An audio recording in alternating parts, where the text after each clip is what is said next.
자세히 보면 조금씩 떨어요. 객관적이고 정량적인 기준은 없습니다.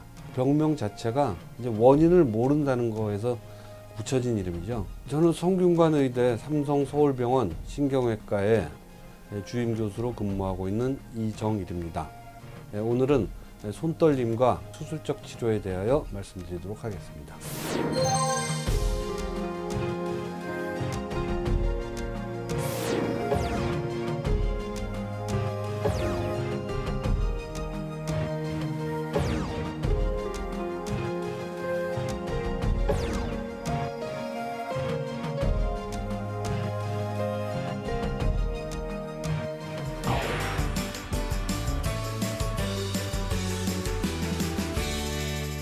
원래 이제 사람들이 생리적으로 누구든지 아주 미세한 정도의 손떨림이 있습니다. 일반적으로 연령이 이제 증가하면서 조금씩 늘어나는 그런 경향을 보이고요.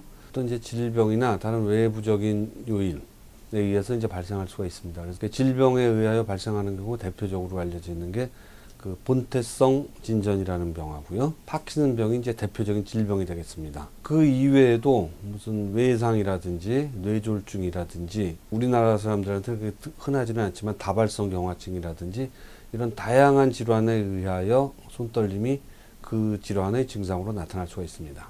손떨림의 종류를 우리가 이제 몇 가지로 분류를 합니다. 영어로는 이제 레스팅 트레모라고 그러죠.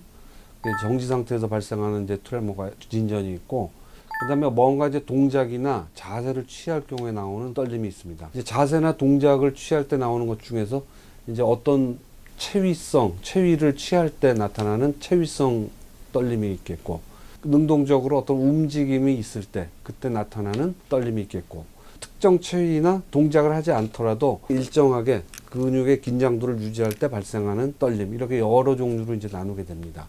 파킨슨 병의 초기에는 휴식 상태에서 나타나는 걸 레스팅 트레모라는 거가 이제 특징적인 것으로 이제 알려져 있습니다. 본태성 진전의 경우는 대개는 이제 어떤 체위를 취할 때 아니면 동작을 할 때 나타나는 이제 떨림이 대부분이죠. 예를 들면 뭐 양치를 한다든지, 뭐 식사 중에 이제 수저질을 한다든지, 아니면 컵을 들어서 물을 마신다든지, 이런 동작들을 취하거나 어떤 자세를 취할 때 이 떨림으로 인하여 어려움을 겪는다라는 걸 이제 흔히 호소를 하십니다.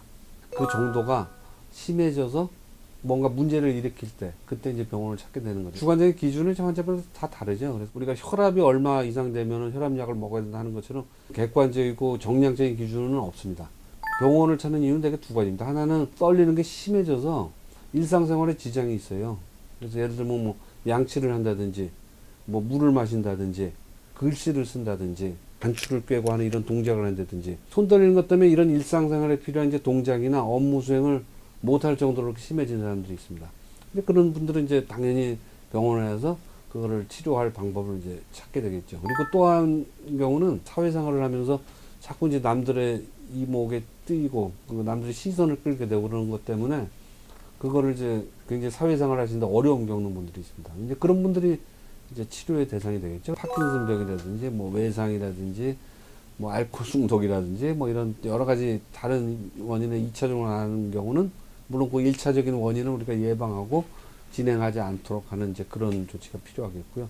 사실은 본태성 진전의 경우에는 환자 본인이 그거를 발생하지 않도록 한다든지 진행을 안 하도록 위해서 취할 수 있는 특별한 조치는 사실상 없습니다. 본태성 진전의 경우는 사실은 이제 손떨림 외에는 다른 증상이 거의 없습니다. 손떨림에 동반하여 이제 머리가 같이 떨리는 경우도 있고, 다리가 이제 같이 떨리는 경우도 있고, 그런 경우들이 있습니다만, 어쨌든 그 떨리는 거가 거의 유일한 증상이고, 다른 장기의 기능 이상이나 다른 신경학적 장애가 이제 동반되지 않는 경우가 많습니다. 그러나 이제 요즘에는 이제 그 연구를 통하여 뭐 여러 가지 이제 발견이 된 그런 사실들이 있습니다. 뇌의 어느 부위가 그 떨림 증상에 관계가 되는가 하는 것들이 많이 밝혀졌고요. 그 다음에 그 본태성 진전의 그 발생 및 이제 진행에 있어서 어떤 유전적인 그 이상이 그 관계가 있다라는 것들도 이제 최근에 많이 밝혀지고 있습니다. 대개 이제 60세 이상 그 인구에서의 이환율이라고 그러죠. 그 유병률이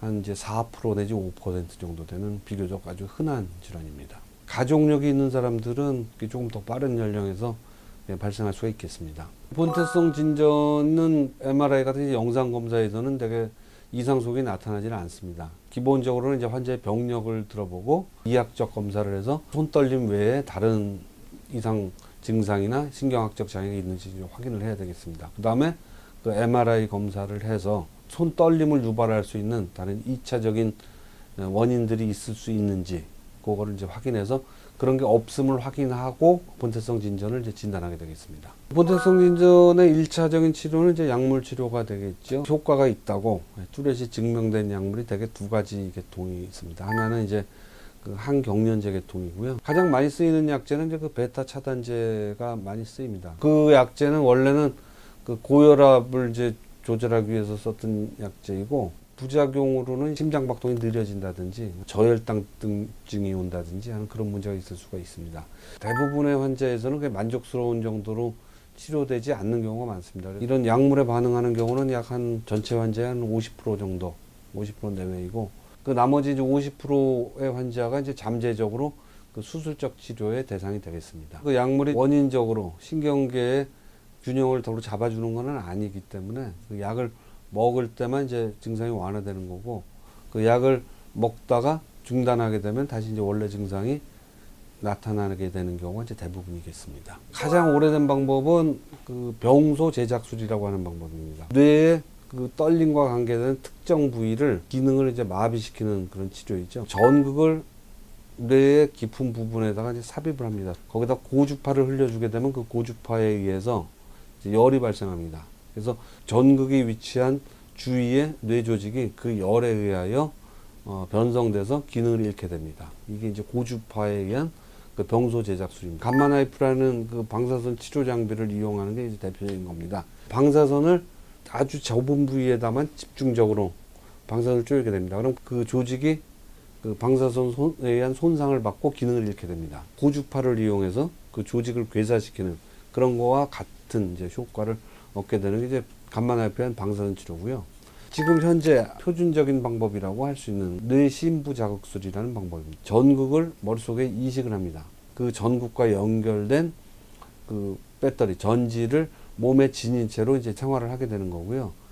그 전기 신호를 그 전극을 통해서 그 뇌에다 전달합니다. 전기 신호가 전달되는 부위에 뇌 기능을 조절을 하는 거죠. 그래서 떨림을 억제하는 건데, 특징이 이제 그 전의 치료와는 달리 가역적이라는 겁니다. 뇌 조직을 영구적으로 파괴하는 게 아니고 전기 자극을 주는 동안 기능을 변화시켜서 증상을 호전시키는 거고, 환자에 따라서 상황에 따라서 자극하는 방법을 변화시킬 수도 있고 자극을 중단할 수도 있고 치료가 되겠습니다. 자기공명 영상 유도하에서 집속 초음파 수술이라는 걸 합니다. 방사선 대신에 초음파를 우리가 치료 대상으로 하는 부위에다가 집중시키게 됩니다.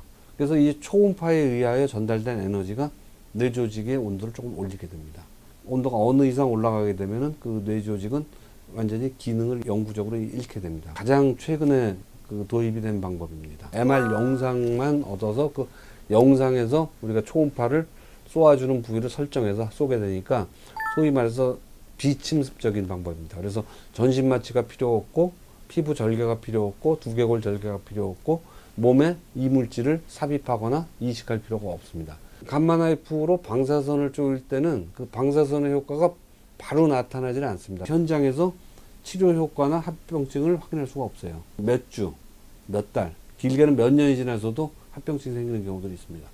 그런데 이 초음파 수술을 하는 경우에는 치료 효과와 합병증의 발생은 시술 당시에 현장에서 즉각 확인을 할 수가 있습니다. 기존의 치료와 비교했을 때 이제 안전성이 현저히 개선이 됐고 기존 치료에 못지않게 또는 더 우수한 그런 결과를 얻을 수가 있게 되었습니다. MRI를 실시간으로 찍어가면서 이제 하게 되는 치료죠. 그래서 우선은 MRI실에서 뭐 짧게는 뭐 한 2시간, 길게는 한 4시간 정도를 이제 의식이 명료한 상태로 전신 마취를 하지 않으니까 치료에 이제 협조를 해줄 수 있는 그런 상태가 되어야 되고요. 두개골이라는 거가 이제 원래 그 초음파가 투과하기에는 굉장히 어려운 구조물입니다. 해부학적인 특성상 두개골이 너무 두껍거나 두개골의 피질이라고 그러고 두개골의 수질이라고 그러는데 그 비율이 적정 비율이 뭐를 벗어나는 경우에는 실제로 우리가 시술을 하더라도 초음파로 적정량의 그 에너지를 전달하는 거가 불가능하기 때문에 이제 못할 수가 있습니다. 이전에 받았던 그 치료의 영향이 남아있기 때문에 정상적으로 진행이 어렵고요. 뇌신부 자국술을 했던 환자에서는 몸속에 이물질, 기구가 이제 이식되어 있는 상태에서는 그 하기가 거의 불가능합니다. 그래서 원칙적으로는 이전에 다른 수술적인 치료를 받았던 환자에서 이 초음파 수술을 받는 거는 거의 어렵다라는 게 이제 원칙이 되겠습니다. 최근에는 이제 노령이가 굉장히 많아졌기 때문에 사실은 손 떨림을 이제 호소하는 사람들의 비율이 전체 인구 중에 차지하는 비율이 굉장히 높습니다. 그래서 이제 치료를 원하는 분들도 많고요. 예전에는 이제 그 약물 치료가 안 되는 경우에 이제 수술을 하십시오라고 그러면은 그 수술 여전히 굉장히 어렵기 때문에 포기하는 분들이 많았어요. 초음파 수술이라는 방법이 도입되면서 조금 더 안전하고 더 효과적으로 이제 받을 수 있는 그런 기회가 왔다고 생각을 합니다.